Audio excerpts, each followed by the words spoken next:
taking time to be with us today. But I just wanted to ask you a question. What do you think about the state of relationships today? What's working in relationships? What's not working? I think what's not working is the lack of commitment. I don't think people are committed to being committed to each other. Okay. And to a common purpose and a common bond. Okay. And I think there are people that really see the benefit of relationships and that the foundation that builds for a family. Okay. But there are a lot of people that struggle with the commitment. Okay. So commitment is critical in Yeah. relationships. That's a wrap. Patty, thanks for taking some time with us for Relationships 101. Let me ask you a question. What do you think is causing relationships to fail today? What's going on in people's lives that are causing their relationships to just wane? I think that we are losing sight of the importance of communication and really taking time to sit down with each other and talk about what our goals or expectations are. And then also I think love is about what you give, not always keeping track of what you give. Okay. I think we oftentimes too quickly think about what that person isn't giving us, and we aren't looking at what are we giving. Right. We're always looking at what we're getting. Okay. Good answer. Thank you. Thank you. All right. Alex, thank you so much for taking time with us today.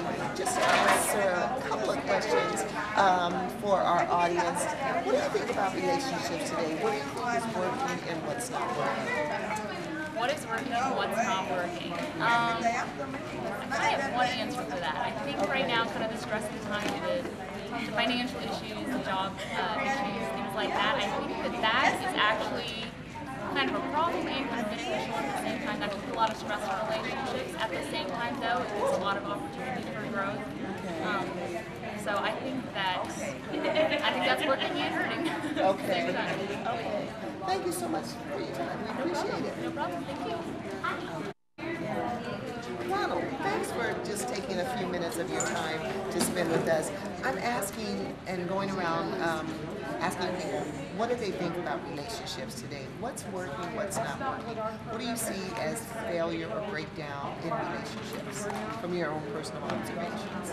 Well, what I gather from that question is a lot of the problems I see with relationships and marriages is that I see that a lot of people aren't taking enough time to put into relationships with their children. Okay. I see that a large problem is that a lot of people suffer from socioeconomic problems, whether they be financial or they have other lifestyle barriers. So then it's hard for them to develop a relationship with the children, and then it has a larger scale effect, and then often it ends in divorce.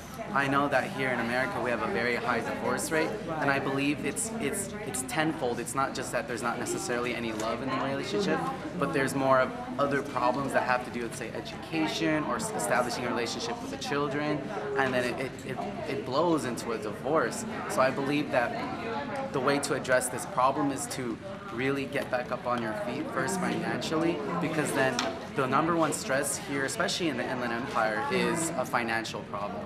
So I do believe that just relays into something a little bit larger, like a bad relationship. And in today's economy, it makes it very, very stressful on families when they don't have enough money to provide for their families. Right. When they can't contribute to the household. Maybe a dad has lost his job. Right. That brings pressure and stress on the family. It does, definitely. Thank you so much, Ronald. You're for your welcome. Time. We Thank you. appreciate It was a pleasure. Okay. Thank you. We're here today at the Department of Behavioral Health in the city of Rialto, and this is